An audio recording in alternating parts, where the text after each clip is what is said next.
Good afternoon. I'm Dennis Galucki, and welcome to the 593rd Imagine Greater Buffalo program and our 214th YouTube production.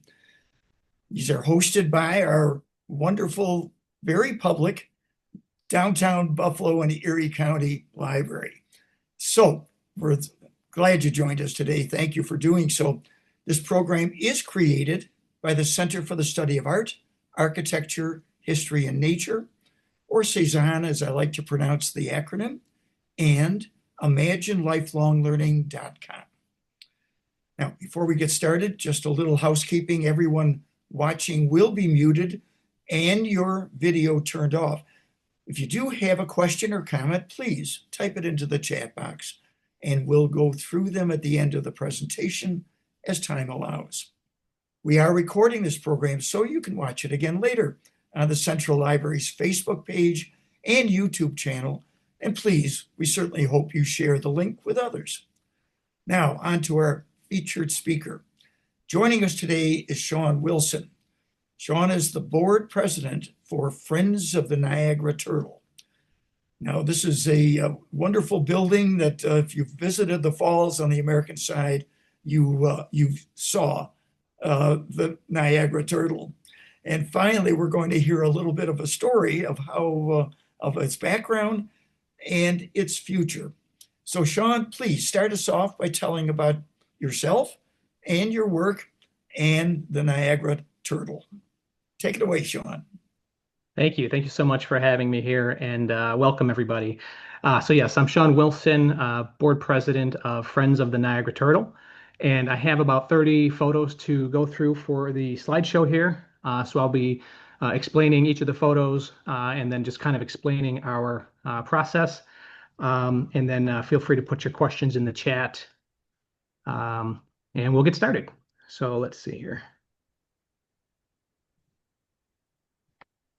Okay, so the turtle in Niagara Falls, I generally start out by saying this is what it used to look like when it opened back in 1981. So for those of you on the call, just to kind of give a little bit of context to this, it was pretty much illegal for Indigenous communities to come together and celebrate their culture publicly until 1978. So whether or not that was enforced, at that time would have been up to the individual states, but nevertheless, that was the case back then. So here we see this turtle get built in 1981, just a few short years after we were able to come together and celebrate our culture publicly. So I think that's a good footnote to note right in the beginning that this was something fresh for our community at the time. So this building is obviously designed in the shape of a turtle with the four, with the arms and legs, the tail, the head. You can see the shell. It was designed by my great uncle, Tuscarora sculptor Duffy Wilson, and then designed by a Arapaho architect who is Indigenous, Dennis Sunroads, who actually just recently passed this past year. So we very rarely see buildings in the United States designed by Indigenous architects. If you look at how many architects we have, I believe it's 0.4% are Indigenous. So the fact that we have this building standing right here in our backyard is something that really should be celebrated. So I just want to point that out as well. This next photo here, you'll see the turtle zoomed out a little bit with the rest of Niagara Falls in the background. And I like to show this photo because it shows obviously the complete design different from everything around it.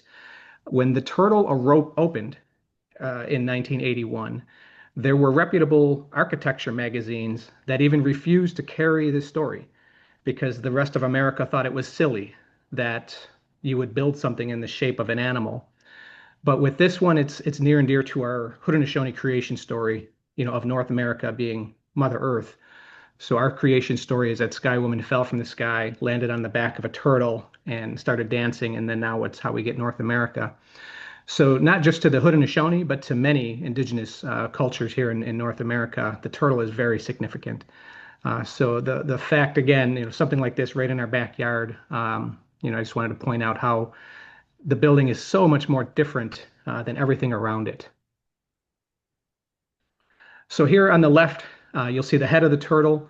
When it was open, there was a restaurant in there. And then the top, you could go up there and see right over the rapids. And I'll have another photo a little later on where you can see how close it is to the rapids.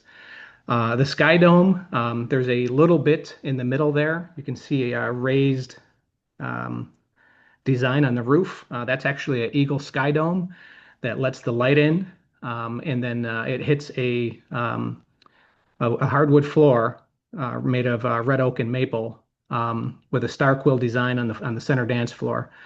So it's just really an art masterpiece that was created, but unfortunately sits empty to this day.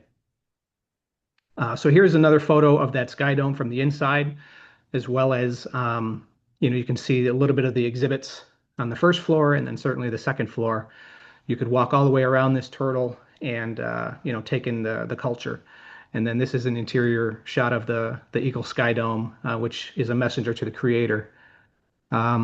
Sadly, this is what you see today if you go by it. It's right on Rainbow Boulevard in Niagara Falls.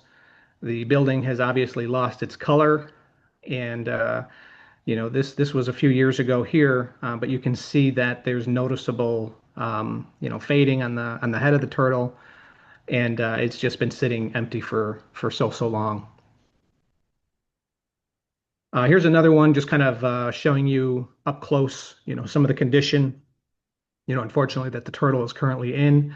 So it did close in the mid 90s. So it's been sitting empty for 30 years.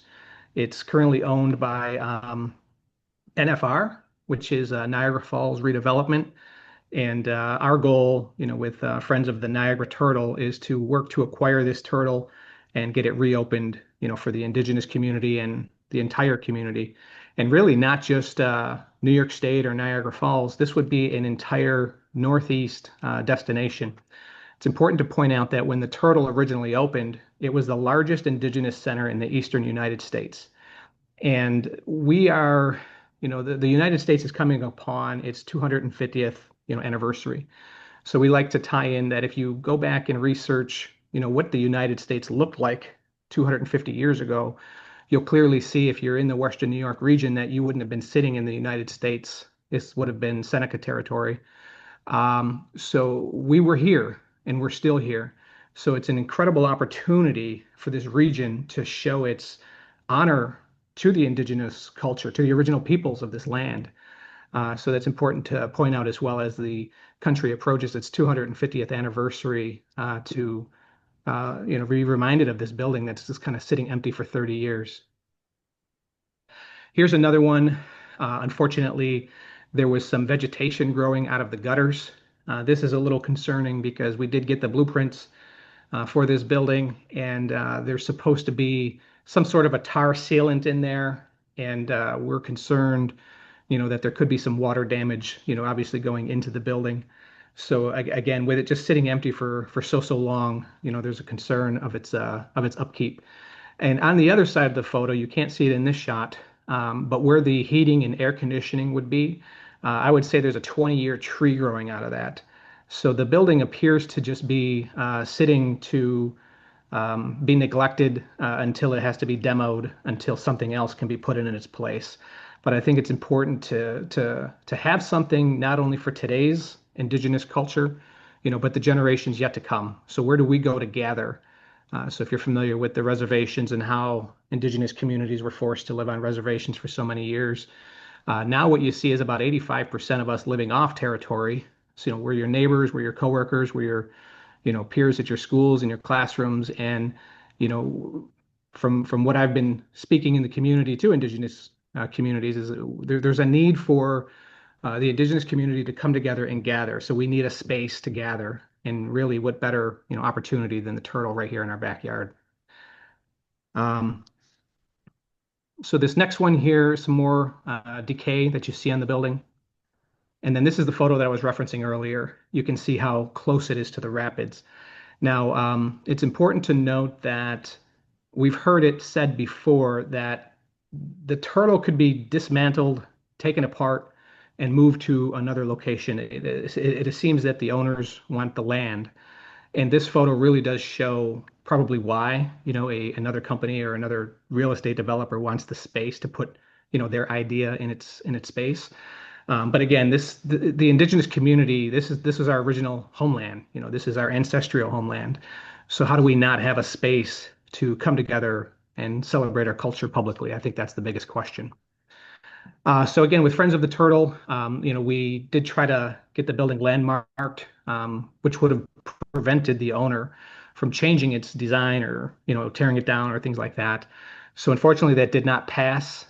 So the owner, to the best of our knowledge, has the ability to do whatever they want with the building.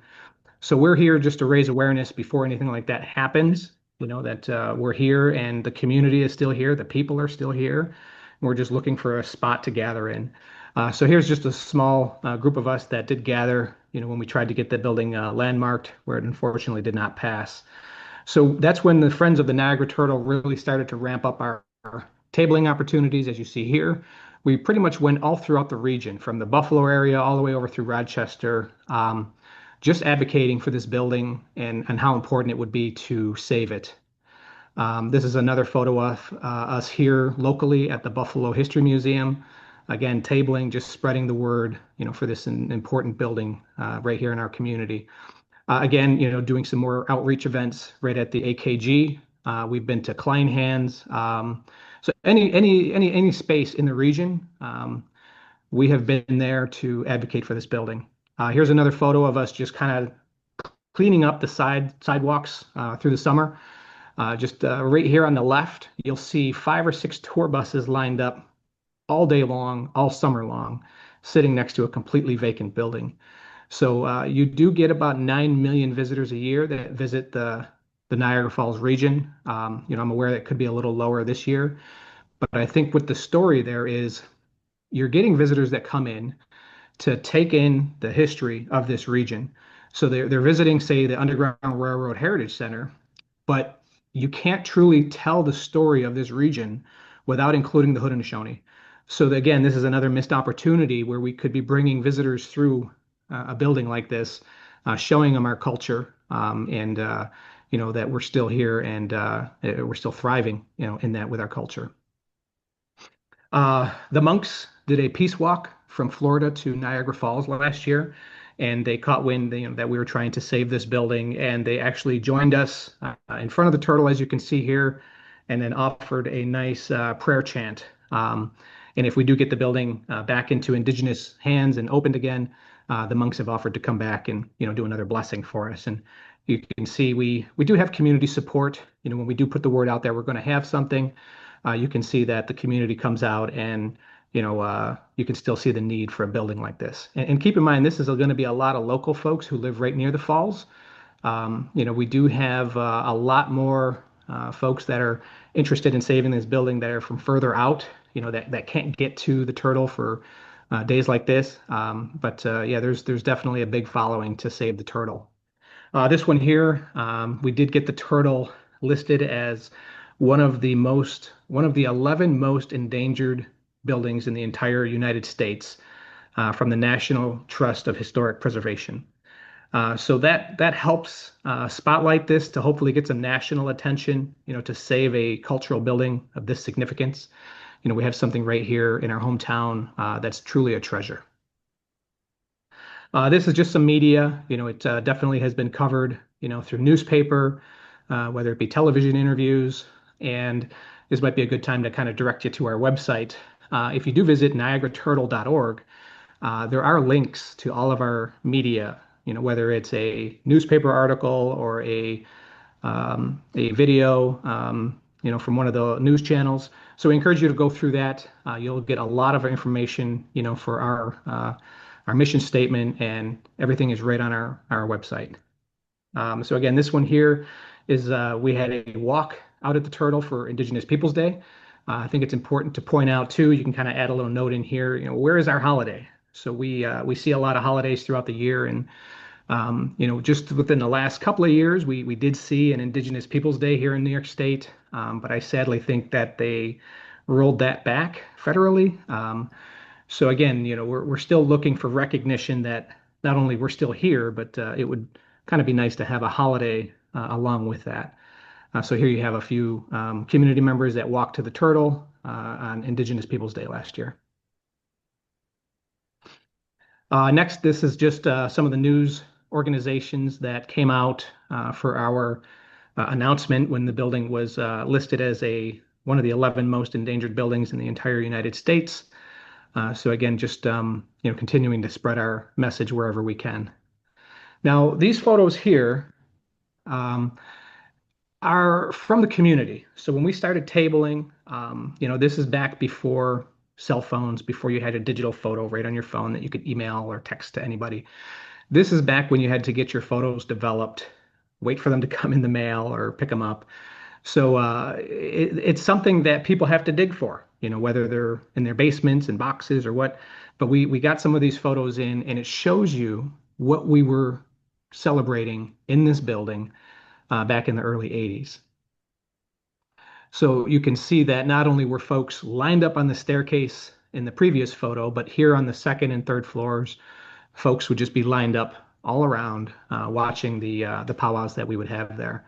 And it's also good to note that with this being indoors was awesome. We do have most of our powwows outside on football fields, and then we have to kind of endure the weather that comes with that. So to have a space to come together and celebrate our culture publicly is critically important. This is a good photo. It does a better job of showing you that star quill design on the floor that I was talking about. Now, keep in mind that there is a lot of artwork put into this building, but when I look at this photo, I see Mother Earth's red oak and maple on the floor, and then you can see the sun shining through those eagle sky dome that I was referring to earlier in the slides. And if you look real closely in the upper left, you'll see the wood is laid in a design of a star quill. So again, this whole thing is just a piece of artwork, and the indigenous hands that worked on this, sadly, a lot of these construction workers are elderly now, or some maybe have even passed on. So this is something that we don't know the current condition, of this floor. So it's probably going to need work. But again, it's something that we're desperately trying to save. This is a close-up of the second floor. It just shows you some more of the museum pieces. Sadly, a lot of these pieces are gone. We don't really know where they are, but there are photos, if you do your research on this, of like a Ryder truck showing up in front of the Turtle while it was open, and some of these exhibits were hauled off to satisfy debts. So it's a little disturbing, there that, artifacts that were meant to teach, today's generation and future generations are just kind of gone. So there's definitely a concern there that, like, how do we save our culture and where is our artifacts? So there's more here. You see many paintings on the wall. So the museum had a nice art gallery in it. And then this photo, I put this one in here on purpose because it does show you the turtle in the water. So again, that's to symbolize North America here, known as Mother Earth. Our creation story is that Mother Sky Woman came down, the birds helped bring her down, landed her on the back of the turtle, which is now North America. So it's very significant. Again, you see more photos. It was truly something to be proud of, growing up as an Indigenous young man myself, growing up off territory in the city of Buffalo. I didn't see a lot of representation of people who were like me in the community, and you still don't see a lot of that. So to have something where we could go to the Turtle and actually see like our culture on display was something to be, incredibly proud of. This is the last photo in the slide. It's just a color illustration of the turtle. But again, it just kind of shows you the turtle in its like natural element of the grass. And I can't, I don't think there's a better photo out there that will show you the illustration of the beauty of something like this. Sadly, the building is whitewashed now, so when you do drive by it, all these colors are gone. But to me, I think they're gone on purpose. That if the community were driving by and seeing something like this, I think more folks would be talking about it and saying, well, how is it that we can't get this thing reopened, for the indigenous community today and for the generations to come? Also, the architecture piece behind this, when the rain would hit the top of the turtle, the blueprints show that it would come down the tail, and then there's a drainage at the end of the tail to capture the rainwater. So really, it's just an architecture masterpiece. And there's so much that went into this building. And hopefully this 30-minute presentation gave you some sort of a glimpse, of this treasure that we have right here in our backyard, and how we're trying to save it. So that does give us a few minutes for questions. So I'll see if there's anything in the chat. All right, Shaun, very, very good presentation. And I'm not aware of literally over the years anybody that has done just what you've accomplished here in this last 20 minutes or so. Obvious question. First of all, how long did it exist as an exhibit center, as a museum for public gatherings and whatnot? How many years? Yeah, so it was open for about 15 years until it closed. So my understanding is that a lot of their budget was from grants, and there was a political shift in the early 90s. Their funding was cut, and obviously that really is going to be hard to keep your doors open when your funding gets cut. And so I think that that was a very sad case. But yeah, it was only open for 15 short years. All right. So the next follow-up question, obviously, you've got a Seneca Nation casino right around the corner. Why wouldn't they buy into support for this vehicle, almost to connect it with themselves in some way? What's kept Yeah. that from happening? That's a great question. I do hear that a lot. The Seneca Nation is just one nation of the 6 nations that kind of make up the Haudenosaunee, and there's more, indigenous nations in this region, that could be represented out of a building like this. But I think that from what I saw of it, the turtle was originally on leased land. So they received $6 or $7 million grant to build the turtle, but then sadly had to pay Niagara Falls rent. And I still struggle that today. You're asking the indigenous community to rent the land. So I think that could be, just in my opinion, I certainly wouldn't be speaking for any nation, but in my opinion, I don't know if a nation would be interested in renting land, from the United States. Interesting. Yeah. All right, Hannah, what types of questions have we received? All right. Shaun, thank you so much for this. This has been really, really interesting to hear more about the history and what's happening with it. We do have a question in the chat. It says, Peter Gold said, when the turtle was still open, there were celebrations and markets and a fine collection of baskets and pottery. Have the powwows continued elsewhere, and has this collection been saved, or is it visible anywhere now? Yeah, some of the pieces did end up into another private collection. I'd have to, confirm, where they are actually. But as far as the powwows, we do see them in the southern tier. So if you're from the Western New York region, there are powwows in Salamanca, generally the third weekend of July, second or third weekend, and then there's also a powwow on the Canadian side up in Grand River. That's actually my home reservation. I should have started with that. I'm Mohawk, Turtle Clan from 6 Nations, so they have a powwow up there, and theirs is usually the third Sunday in July. But sadly, to point out, there's no powwows like in the city of Buffalo, or to my knowledge, like in the city of Niagara Falls. So there's definitely an opportunity to bring that gathering back. I have a question as well. So was this space sort of I've visited the Seneca Iroquois National Museum in Salamanca, and I was just curious, like, did they have any involvement in coordinating events or exhibits that were happening at the Turtle? Yeah, no, because they were open during different times. So Okay. yeah, the Turtle closed in the 90s, and I believe the Seneca Iroquois Museum opened just a handful of years back. Yeah. But it's important to note that a lot of the employees who did work in the Turtle when it did operate went on to, work at other institutions such as the Smithsonian, and so this was a state-of-the-art facility at the time. It just lacked the funding, in the best way to say it. Shaun, Hannah, do you have any others right there? Any other questions? I don't have any questions in the chat, but I was also just curious about you've talked about some of the gatherings that you've organized as the Friends of the Turtle and different kind of advocacy events. How can people find out more about how to join those or where to find you all? Right. Yeah. So again, I would direct folks right to our website, niagaraturtle.org. You can reach out and contact us right through our site. There's a link for our email, right on the page as well. So yeah, we're definitely still looking to build out, more of our board support.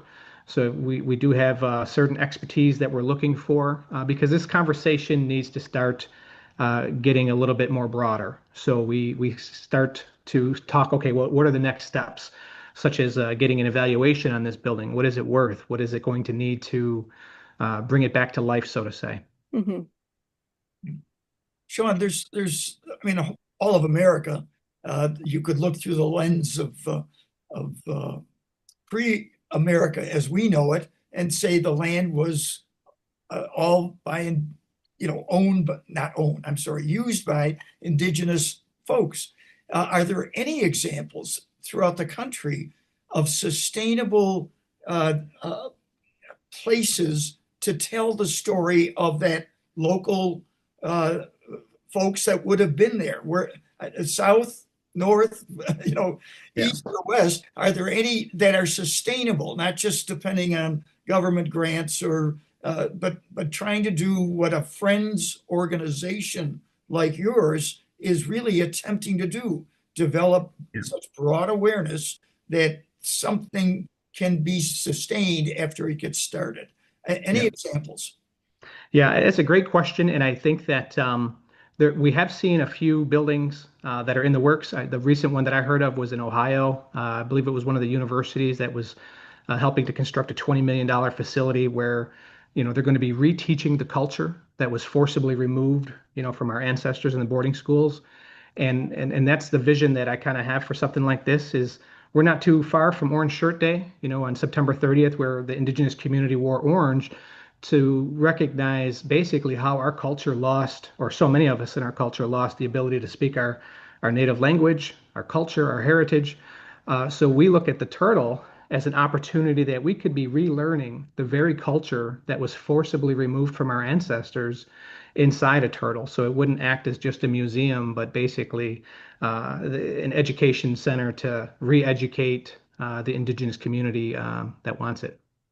So just so I understand it, right now, you've got a government agency that owns the land, is trying to find a developer, I assume, but your suspect is that it would be dismantled, torn apart, demolished, whatever the term is, and some other new building would be there. Again, I keep coming back to the casinos that there. Is there a way to at least preserve through images some gallery space at the casino? To a lot of people must go to that casino based on the parking lots that I see pretty full, and at least help tell the story of what you're trying to accomplish. Some, using them in as a partner to help promote what you're trying to achieve. Is that something that's conceivable in your mind? Well, we are looking to confirm up partnerships with the community. We already have a few partners listed on our website, and we would certainly love to have more. But yeah, we haven't, begun to ask for any kind of material to be donated or anything for the turtle because we don't have the way to house it. We would probably end up partnering with a museum who's capable of handling anything like that because a lot of it has to be kept under certain temperatures or certain light restrictions. So we wouldn't have the capability at this moment to bring in any artifacts that people would possibly want to exhibit in a turtle. That would have to come at a later date. But for now, I think it's just the awareness of we have this thing sitting empty right here in our backyard, but there's this incredible opportunity, for it to come back to life. And that's kind of like where I would love to see this go in the future. But Yeah. whatever stories and artifacts and images, I mean, just what you showed us could turn into this YouTube production could be shown on a reel where it's going over and over. And I'm thinking places like Niagara University, has a gallery.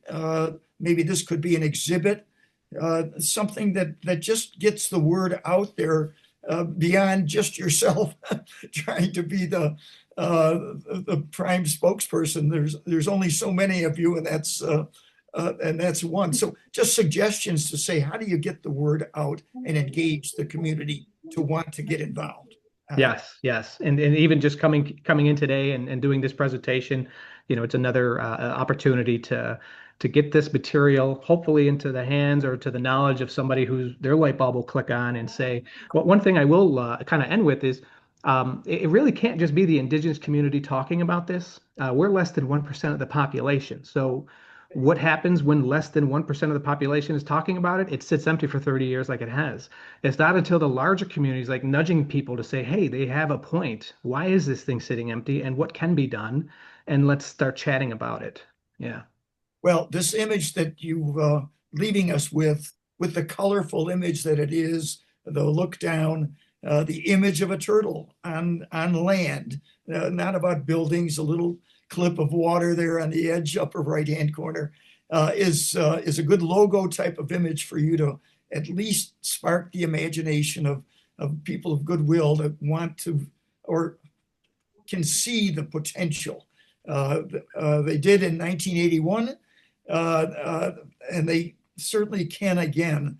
And I applaud you and your friends group for at least trying to get the word out. And I hope this is helpful in you doing so. So Hannah, with that, I think we can wrap it up. And I'll thank you again, Shaun. Great job. Good luck to you and your group.